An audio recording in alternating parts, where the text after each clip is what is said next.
अस्सलाम वालेकुम, मैं हूं हमास और आप देख रहे हैं क्रिप्टो फिगर। यूएसए कितना ज़्यादा और फियर क्रिएट कर सकता है वर्ल्ड फाइनेंशियल मार्केट पर, जिसका इम्पैक्ट स्टॉक, बॉन्ड और क्रिप्टो पे हो सकता है।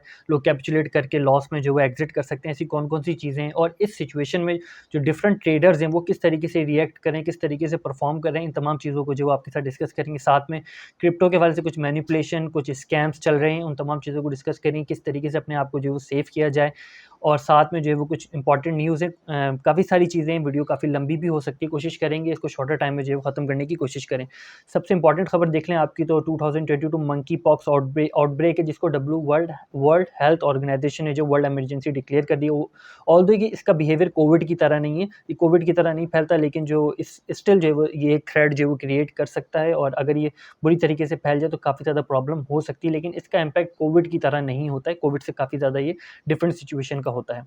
अब इसी के साथ देख लें, रशिया यूक्रेन वॉर जो है वो स्टिल किसी पैराए में जो है वो नहीं जा रही, आगे जो है वो और बढ़ती हुई नज़र आ रही, जिसका इम्पैक्ट रहेगा। साथ में बाइडन को कोविड है, ये भी जो है वो इम्पैक्ट रहेगा, जिसको हमने कल की वीडियो में जो है वो आपके साथ डिस्कस किया था। वीडियो को थोड़ा सा और आगे जाने से पहले कुछ चीज़ों को अगर आपके साथ और रिकॉल कर लें, तो 27 जुलाई एफओएमसी की जो इंटरेस्ट रेट की अनाउंसमेंट होगी, इसी के साथ जो 29 जुलाई को जीडीपी Q2 या 28 जुलाई के राउंड अबाउट जो है ये अनाउंस्ड होगा। नेक्स्ट आप देखें तो पेंशन क्राफ्ट का जो कहना है, आप इनको फॉलो भी कर सकते हैं यूट्यूब पे। इनका ये कहना है कि जो हाउसिंग मार्केट है वो जो क्रैश करी, सेम जो रॉबर्ट कियोसाकी ने भी कहा था। स्टिल इनका जो वो बॉन्ड मार्केट क्रैश हवाले से भी जो इनकी कुछ खबरें हैं, जिसमें इनका ये कहना है कि बॉन्ड मार्केट भी जो क्रैश कर सकती है, और इस बॉन्ड मार्केट की क्रैश को जो है वो यूएस रिसेशन से जो है ये कंपेयर कर रहे हैं। अगर मैं नेक्स्ट आपके साथ शेयर कर दूं, Robert Kiyosaki, the real Kiyosaki, जो इनका ट्विटर ऑफिशियल अकाउंट है, यहाँ पर आप देखें तो losers watching stock market, the real problem is in bond market. Bond market 40 times larger than stock market, bond time जो 40 टाइम्स बड़ी है स्टॉक मार्केट से, इनका ये कहना है। तमाम इसको हमने जो लास्ट वीडियो में डिस्कस किया था, बेसिकली ये जो करें वो 30 ईयर का जो बॉन्ड जो इनकी इन्वेस्टमेंट होती है उसमें जो है प्रॉब्लम क्रिएट हो रही है, वो मैं आगे आपके साथ जो है उसको शेयर करता हूँ।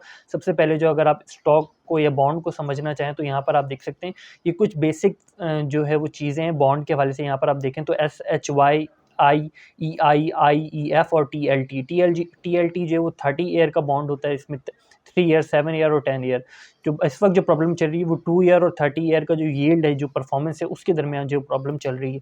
यहाँ पर अगर आप देखें तो यहाँ पर आपको डिफरेंट जो है वो तीनों जो है वो नज़र आ रहे होंगे।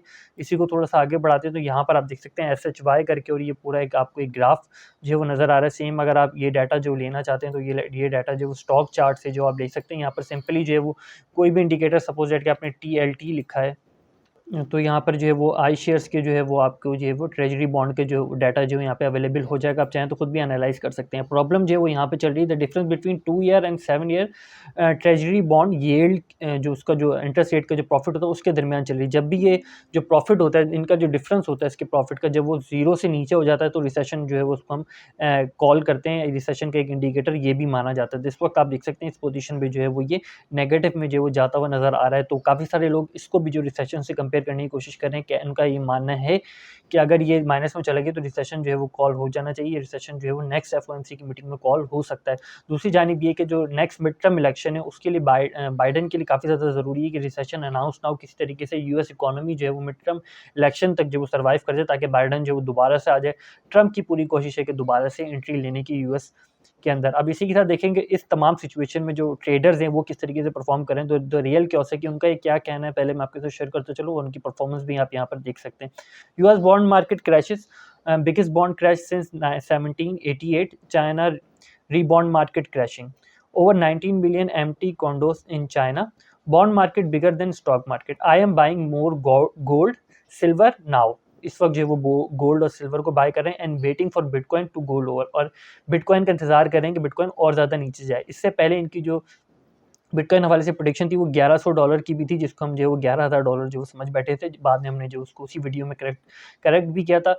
और साथ में इनका ये भी कहना था कि अगर बिटकॉइन इतना ज़्यादा क्रैश नहीं करता, लेकिन तब तक ये वेट करेंगे जब तक कि फुली कैपिचुलेट नहीं हो जाए। जो कैपिचुलेशन है बिटकॉइन की वो पूरी तरीके से ना हो जाए, बिटकॉइन अपना बॉटम जो है वो क्लियर कर ले, उसके बाद जो है बिटकॉइन में इन्वेस्टमेंट लेंगे। और ऐसी बात है कि जब इस किस्म के ट्रेडर बिटकॉइन में दोबारा एंट्री लेंगे तो बिटकॉइन में आप उस पॉइंट से जो है अच्छी खासी रिकवरी जो है वो देख सकते हो। ऑल्दो कि पूरा 200 वीकली मूविंग एवरेज से जो नीचे का ड्यूरेशन, वो तमाम जो डॉलर कॉस्ट एवरेज से बाइंग का ड्यूरेशन होता है। इथेरियम के हवाले से एक अच्छी खबर ले लें तो लार्क डेविस ने इसको हमने भी जो है वो डिटेल रिव्यू किया था, लेकिन एक शॉर्टर वर्जन में आप देखना चाहें तो इथेरियम मर्ज जो है वो सितंबर 19 को जो है वो आ जाएगा। नेक्स्ट आप देखें तो हमने आपके साथ शेयर करता है, ये कुछ कॉइन्स हैं, मैं पहले आपके साथ शेयर करता चलूँ। AMPRLYDDX XYTR GTLCX power DFX KROM, इनको सिक्योरिटी एक्सचेंज कमीशन जो है वो सिक्योरिटी डिक्लेयर करने वाला है। तो ज़ाहिर सी बात है वो XRP वाली कंडीशन जो है वो आपको इन तमाम चीज़ों में नज़र आएगी। ये तमाम चीज़ें जो है वो कॉइन इससे पहले जो हमने डिस्कस किया था आपके साथ जो है वो कॉइन बेस के जो जिसमें जो है एक्स कॉइन बेस मैनेजर को जो है वो 3 लोगों के साथ जो है वो और अरेस्ट किया था, जिसमें उनके भाई और एक दोस्त जो है वो शामिल थे। अगली खबर देख लें तो आपको यहाँ नज़र आता है कि हैकर ने जो वो गवर्नेंस प्रपोजल दिया, जो ऑडीज का गवर्नेंस प्रपोजल था, जिसमें लोगों ने वोटिंग करी और उस वोटिंग की जो अमाउंट थी वो जो है वो हैकर लेकर जो है वो वहाँ से चला गया। हैकर ने इस तरीके से जो हैकिंग की। तो कोई भी गवर्नेंस प्रपोजल में जब आप वोटिंग करते हैं इस हवाले से काफ़ी ज़्यादा मोहतात रहने की ज़रूरत है। और किसी सर्ट यानी कि अच्छे प्लेटफॉर्म पर आप गवर्नेंस पर वोटिंग करें तो कुछ है वो उसमें आपको जो है वो सिक्योरिटी नज़र आती है। ऑल्दो कि किसी न्यू प्रोजेक्ट के गवर्नेंस में आप वोटिंग करें तो काफ़ी ज़्यादा प्रॉब्लम क्रिएट हो सकती है। नेक्स्ट आप देखें तो माई बिटकॉइन फाउंडर जो है वो उनको कन्विक्ट कर दिया गया फ्रॉड स्कीम में। इसी के साथ नेक्स्ट देखें तो आपको कॉइन गीको में जैसे कॉइन मार्केट कैप में आपको डायमंड्स मिलते हैं, उसी तरीके से कॉइन गीको में भी जो है आपको कैंडल रिवॉर्ड्स में मिलती हैं, कैंडी रिवॉर्ड में मिलती है। लेकिन इसका फ़ायदा ये है कि इससे आप डिफरेंट बुक्स परचेज़ कर सकते हो, काफ़ी सारे सब्सक्रिप्शंस ले सकते हो डिफरेंट प्लेटफॉर्म के। जैसे कॉइन ट्रैकर का आप 10% डिस्काउंट ले सकते हो, इकोनॉमिक डिज़ाइन का 30% डिस्काउंट ले सकते हो, काफ़ी सारी मल्टीपल चीज़ें हैं। ऑल्दो कि कॉइन मार्केट कैप पे जो है वो आपको सिर्फ NFT मिलती है, जिसको आप इंजन वॉलेट पे जो है वो मार्केट प्लेस पे डाल सकते हो, वहाँ से जो है वो आप उसको सेल आउट कर सकते हो। आई कार्ड में वीडियो नज़र आ रही होगी, वहाँ से आप इसका डिटेल प्रोसेस जो कॉइन मार्केट कैप का वो आप देख सकते हो। कॉइन गीको पे इसके अलावा कुछ और अपॉर्चुनिटीज़ होती हैं जिसमें आप बुक और तमाम चीज़ें जो है वो ले सकते हो, आप इसको विज़िट भी कर सकते हो। अब ज़रा देख लें क्रिप्टो बबल को, तो क्रिप्टो बबल आपको जो है वो गेनिंग पोजीशन में नज़र आता है 1 डे टाइम फ्रेम में। इसी के साथ वर्ल्ड फाइनेंशियल मार्केट को अगर आप देखना चाहेंगे तो इस वक्त जो है आपको वर्ल्ड फाइनेंशियल मार्केट जो है वो क्लोज़ मिलेगी। जो आप यहाँ पर जो है वो देख सकते हो, वर्ल्ड मेजर इंडिसेस जो है वो क्लोज ही हैं, एक ही जो है वो ओपन है। इस वक्त फ्यूचर इंडिसेस भी जो आपको नज़र आते हैं। अब एफओएमसी को थोड़ा सा देख लें तो एफओएमसी की जो मीटिंग यानी कि अनाउंसमेंट होगी वो आपको जो है वो 3 दिन 6 घंटे बाद जो इसकी अनाउंसमेंट जो है वो आती हुई नज़र आएगी। इससे पहले जो है वो मार्केट अपने आप को ज़्यादा चांसेस यहीं के करेक्ट कर ले उस जो भी इंटरेस्ट रेट आया ना उस हवाले से। अब ज़रा एस&पी की ओवरऑल सिचुएशन देख लें तो आपको जो है वो तकरीबन इस पोजीशन से 11 मई 2022 से लेकर इस वक्त जो एक साइडवेज मूवमेंट जो नज़र आती है। इससे पहले आप देख सकते हैं कि आपको 12 अप्रैल के बाद से जो है इसने क्रैशिंग पोजीशन ली थी, जो तकरीबन जो 11 मई तक चली थी। उसके बाद जो है वो ये आपको साइडवेज मूवमेंट जो वो लेता हुआ नज़र आ रहा है। ऑल्दो कि जब next market future indices open होंगे जो कि तकरीबन 7 घंटे 48 मिनट के राउंड अबाउट जो है वो ओपन हो जाएंगे। जब आप ये वीडियो देख रहे होगे तो फ्यूचर इंडिसेस जो है वो ओपन हो चुके होंगे। वो मार्केट की एक अच्छी खासी डायरेक्शन जो है वो प्रेडिक्ट कर देंगे, मार्केट ने और कितना ज़्यादा क्रैश करना है, मार्केट ने कौन सा ट्रेंड लेना है। तो फ्यूचर इंडिसेस से आप अच्छा खासा अंदाज़ा जो है वो इस हवाले से लगा सकोगे।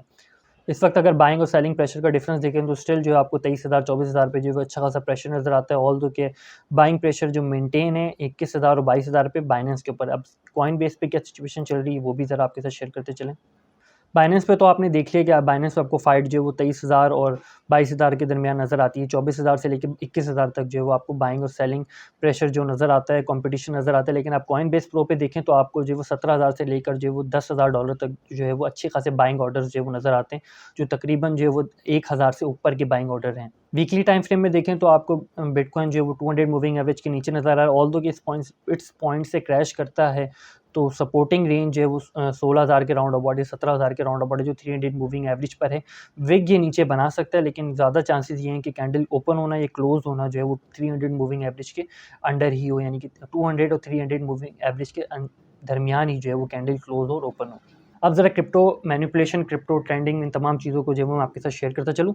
किसी भी कॉइन को पंप या डंप करना होता है तो ज़्यादातर जो है आपको कॉइन मार्केट कैप या कॉइन इको पे जो है उसके सर्च लूप चला देते हैं। सर्च लूप चलाने से जो है उसकी सर्चिंग में जो है वो टॉप पोजीशन पर आ जाता है, तो आपको जो वो कॉइन ट्रेंडिंग में नज़र आता है। सेम चीज़ जो है वो ट्विटर पर भी जो करी जाती है, बॉट से जो है वो किसी भी कॉइन के हवाले से जो है वो ट्रेंडिंग चलाई जाती है, हैशटैग चलाए जाते हैं, जिसका काफ़ी ज़्यादा पैनिक सिचुएशन क्रिएट होती है। उन हैशटैग को नॉर्मल रिटेलर भी फॉलो अप करता है और एक फोमो बाइंग में जो वो फंस जाता है। और जो उस फोमो बाइंग की वजह से जो पीक आती है वहाँ पे जो है वो इस किस्म के लोग जो है वो कैश आउट करा के जो है वो मार्केट से एग्जिट कर लेते हैं। तो इन तमाम चीज़ों के हवाले से काफ़ी ज़्यादा मोहतात रहा करें। अगर देखा करें कि किसी चीज़ में कोई हाइप आ भी रही है तो उसके थोड़ा बैकग्राउंड जो है वो चेक कर लिया करें। नेक्स्ट आप देखें तो आप यहाँ पर देख सकते हैं सीड फ्रेज स्कैम है। ये कुछ इस किस्म का होता है कि आपको एक मैसेज आएगा जिसमें जो है वो आपको एक वॉलेट का सीड फ्रेज जो है वो देगा।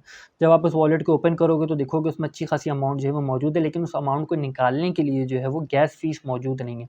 तो आप जैसी गैस फीस के लिए इथेरियम या BNB उसमें जो है वो सबमिट करोगे तो एक ऑटो बॉट से जो है वो तमाम चीज़ें वाइप आउट हो जाएंगी, और इस तरीके से आप उस वॉलेट से कुछ निकाल नहीं सकोगे, लेकिन आप जो गैस फीस पे करने के लिए जो भी अमाउंट जो है वो डालोगे वो जो है वाइप आउट हो जाएगी। तो कोई भी आपसे सीड फ्रेश शेयर करे, आपसे ये कहता है कि मेरे अकाउंट में जो इतने पैसे हैं लेकिन मैं इसको निकाल नहीं सकता, गैस फीस पे नहीं कर सकता, तो आप पे कर दो, तो इन तमाम चीज़ों से आपको जो वो मोहतात रहने की ज़रूरत है। आपका पैसा है तो खुद ही आपको उसको डील करना है, किसी और के पैसे को आपको डील करने की ज़रूरत नहीं है। ना आपका पैसा आपने किसी और को देना है कि कोई और उसको जो है वो डील करे या मैनेज करे। आज की इस वीडियो में काफ़ी सारी चीज़ों को जो है हमने आपके साथ डिस्कस किया है। इन तमाम चीज़ों के बारे में आपकी क्या राय है कमेंट में ज़रूर मेंशन कीजिएगा। फिलवक्त तक के लिए इतना ही। फ़कीर को अपनी दुआओं में याद रखिएगा। खुदा हाफ़िज़ व नासिर फ़ी अमान अल्लाह।